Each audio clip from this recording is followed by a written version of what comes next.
ఇంతకు ఈ శ్రీనిధి సంస్థ ఏ తరహా రుణాలిస్తది? మహిళల అభివృద్ధికి ఎట్లా దోహదం చేస్తున్నది గ్రామీణ ప్రాంతాల్లో? గ్రామీణ ప్రాంతంలో మంచి సదుద్దేశంతోన ఏర్పడిన సంస్థ సార్ ఇది.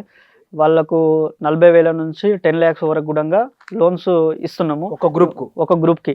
గ్రూప్‌లో ఎంతమందుంటారు? గ్రూప్‌ల 10 నుంచి 15 మెంబర్స్ ఉంటారు సార్. అయితే అది ఇండివిడ్యువల్‌గా లోన్ ఇస్తున్నాము. అయితే ఈ ఉద్దేశ్యం ఏంది సార్ అంటే మంచి ఉద్దేశంతోనైనా గూడంగా ఈ రేవంత్ రెడ్డి రికవరీ యాక్ట్ అని పెట్టేసి ఇవి అదే రేవంత్ రెడ్డి రికవరీ యాక్ట్ ఏంది? ఆ రెవెన్యూ రికవరీ యాక్ట్.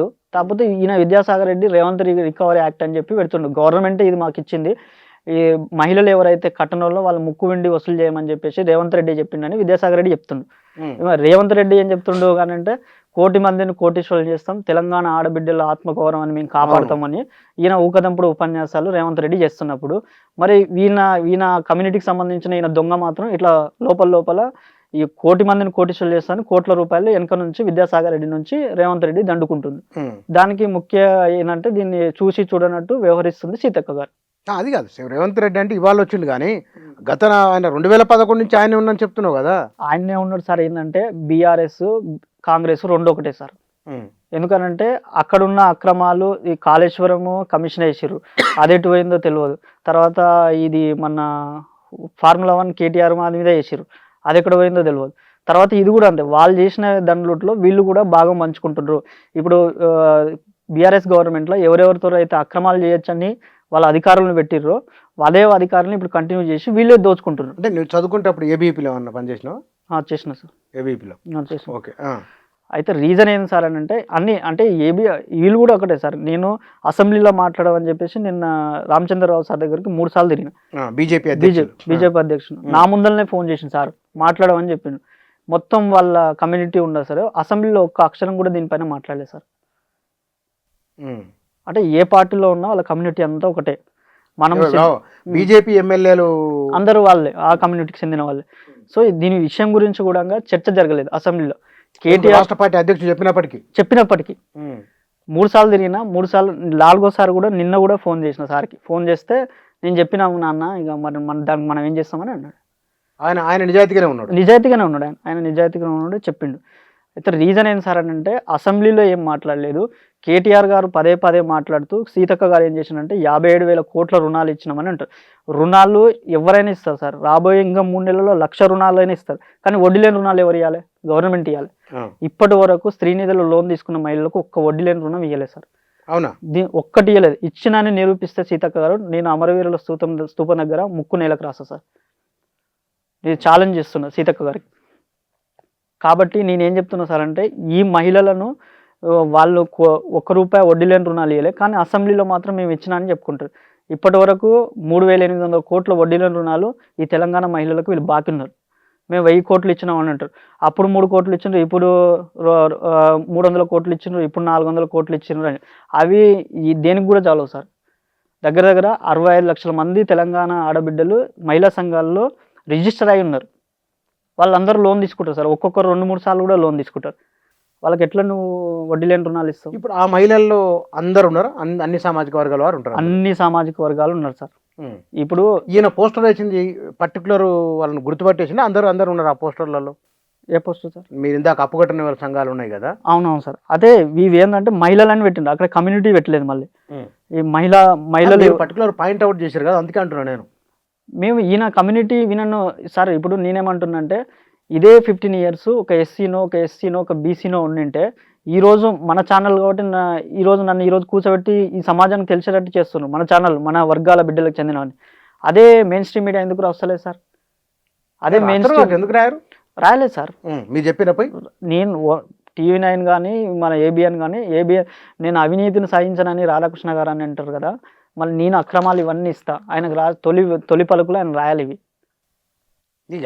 దీన్ని అటు రాయాలంటే చాలా పెద్దగా అవుతుంది, మరి అన్ని రాయలేరు కదా. మళ్ళీ అవినీతిని సాధించనంటే ఇంత పెద్ద ఫైల్ ఏమిటి? ఇంత పెద్ద ఫైల్ తీసుకొచ్చారు? ఇవన్నీ నా చేసిన అక్రమాలు సార్. ఇవన్నీ ఎవరు చేసినాయి? విద్యాసాగర్ రెడ్డి చేసిన అక్రమాలు. ఇల్లీగల్ జీవోస్ ఇవేవి ఫైనాన్స్ అప్రూవల్ ఉండవు. అప్రూవల్ ఉండకుండా ఆయన కంటిన్యూగా కొనసాగుతాడు. ఇగో స్టాప్ బైలాస్ అని చెప్తాడు. ఈ స్టాప్ బైలాస్ RTI అడిగితే HR పాలసీ అని చెప్తాడు. HR పాలసీ అడిగితే స్టాప్ బైలాస్ వేరే ఉంటుంది, HR పాలసీ వేరే ఉంటుంది. ఆ HR పాలసీ కూడా గవర్నమెంట్తో ఆమోదం పొందింది ఏది లేదు. కోఆపరేటివ్ ఆమోదం పొందలే, ఇక్కడ గవర్నమెంట్తోనే ఆమోదం పొందలే. ఇదంతా సీతక్క గారు కూర్చొని స్టడీ చేసి ఇట్లా ఎట్లా ఉందని అడగాలి. ఆమెకు సగం తెలుసు, ఈయన చెప్పిందే ఆయన వేయడం అంటది. మొన్న జీబీ మీటింగ్ జరిగిన రోజు ఈయనను పక్కన కూర్చోబెట్టుకొని ఈయన సలహాలు సూచనలు తీసుకున్నాడు. దొంగ సలహాలు తీసుకున్నప్పుడు మిమ్మల్ని కూడా ప్రజల లోపల కూడా సీతక్క కూడా అట్లనే అనుకుంటారని నేను అంటున్నా.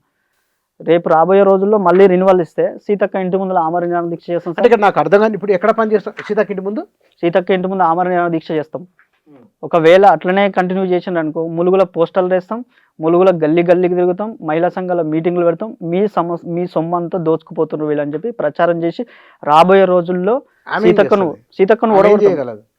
సరే, ఇప్పుడు వేం నరేందర్ రెడ్డి గారు కానీ చంద్రశేఖర్ రెడ్డి కానీ ఈమె శాఖలో జోక్యం చేసుకోవడానికి అర్హత లేనప్పుడు నా నుంచి కానున్నప్పుడు అక్క రిజైన్ చేసిపోవాలి. నేను నా వర్గాల బిడ్డలు అనడం వల్ల ప్రయోజనం ఏమిటి?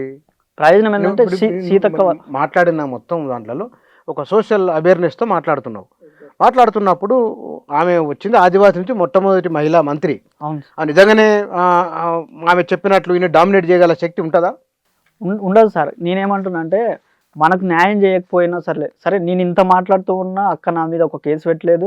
అది ఎందుకనంటే మనోడే మాట్లాడుతున్నాను అనుకుంటుందో మరి ఏమనుకుంటుందో తెలియదు నాకైతే. కానీ మేము అక్కకు వ్యతిరేకం కాదని మేము పదే చెప్పినాం సార్. మేమే అక్కకు చెప్తున్నాం, ఆదివాసీ బిడ్డ మేము అక్క మినిస్టర్ అయిన రోజు ఫస్ట్ నేనే పుష్పగుచ్చం ఇచ్చిన సార్. సెక్రటరీకి వెళ్ళి నేనే గ్రూప్లలో మెసేజ్ పెట్టిన, అక్క వచ్చింది మన రోజులు బాగుపడతాయని చెప్పిన. అంతగా అభిమానించిన అక్కనే ఈరోజు నేను ఒక తమ్మునిగా, నాకు అక్క చెల్లెలేరు, నాకు అక్క అయినా అమ్మైనా మొత్తం అక్కనే. మరి నేను సొంత తమ్ముని అని అనుకుంటే నేను ఈ రోడ్ల మీద తిరుగుతున్నప్పుడు ఒక తమ్మునిగా నాకు కూడా హెల్ప్ చేయాలి అక్క. కానీ ఇక్కడ మీరు ఇక్కడ ప్రస్తుతం మీరు ఉద్యోగం చేస్తున్నది ఏ ప్లేస్లో, ఎక్కడ చేస్తున్నారు? నేను నాగర్కర్నూల్ నుంచి కొల్లాపూర్లో చేస్తున్నా సార్. కొల్లాపూర్లో చేస్తున్నప్పుడు యాక్సిడెంట్ అయ్యి నేను లీవ్ పెట్టిన క్రమంలో ఆయన ఫస్ట్ నుంచి నేను క్వశ్చన్ కోపంతో ఉన్నాడు. ఈయన ఏంది నన్ను క్వశ్చన్ చేయను, నన్ను ఎవరు మాట్లాడే పోస్ట్ ఏంది అందులో? నా post assistant manager sir. Okay, ఇప్పుడు చెప్పా. అయితే నా చిన్న స్థాయి క్యాడరు. ఆయన నేను క్వశ్చన్ చేయడము ఆయనకు నచ్చలేదు సార్. ఆయనే కాదు ఎవరికి కూడా అపాయింట్మెంట్ ఇవ్వరు సార్. ఆయన నన్ను బయట కూర్చోబెట్టిన ఒక రోజు మొత్తం ఇదే ఆంధ్ర ఎంప్లాయీతో కూర్చోబెట్టి లోపల కూడా రానియకుండా వాళ్ళ తాత జాగిరిలాగా ఫీల్ అయ్యి నాదే సంస్థ అని ఒక ఆయనకు ఏదంటే నేనే ఉండాలి, ఈగో. ఎగ్జాక్ట్లీ సార్, అంతకన్నా ఎక్కువ సంస్థ నాది అన్నాడు సార్. 3 సంవత్సరాల నుంచి నేను తిరిగి ఇదంతా ఎక్స్పోజ్ అయ్యి తెలంగాణలో స్త్రీనిధి సంస్థ ఉందని చెప్పేసి లాస్ట్ 3 years తెలిసి జనాలకు అందరూ తెలిసిన తర్వాత ఏమంటాడు, ఇది గవర్నమెంట్దే, నాది కాదనే కాడికి వచ్చింది. ఫస్ట్ నాది ఈ సంస్థ అన్నాడు సార్ ఆయన. అంటే ఆయనది ₹1 లేదు సార్. ఆయన లేదు, వాళ్ళ తాత, మన మహిళలందరూ కలిసి ఏర్పాటు చేసుకొని గవర్నమెంట్ కొంత పొదుపిచ్చి ఇవన్నీ చేస్తే ఒక 32 కోట్లతో స్టార్ట్ అయిన సంస్థ ఈరోజు 5,600 కోట్లతో స్టార్ట్ అయింది. 23,000 కోట్ల రుణాలు ఈరోజు జనాలకు ఇచ్చిండ్రు సార్. సీతక్క గారే చెప్పాను నిన్న మీటింగ్లో, నేనేం చెప్పలేదు అంతా ఆమె చెప్పింది సార్. అయితే ఇంత మంచి సంస్థలో ఇలాంటి దొంగలను పెట్టడం మూలంగా సంస్థ గవర్నమెంట్ ఏదైతే చేస్తుందో, గవర్నమెంట్ కోటి మంది కోటీశ్వరులు చేయాలని అనుకుంటుందో అది నీరు గారే ప్రమాదం ఉందని చెప్పేసి మేము పదే చెప్తున్నాం. ఈయనను తీసేయడానికి ప్రాబ్లం ఏందనేది మా డిమాండ్ సార్. తీసేసి ఎంక్వైరీ చేసి ఈ పేద మహిళల సంస్థను ప్రక్షాళన చేయాల్సిన అవసరం ఒక తెలంగాణ ఆడబిడ్డగా సీతక్క పైన ఉంది సార్.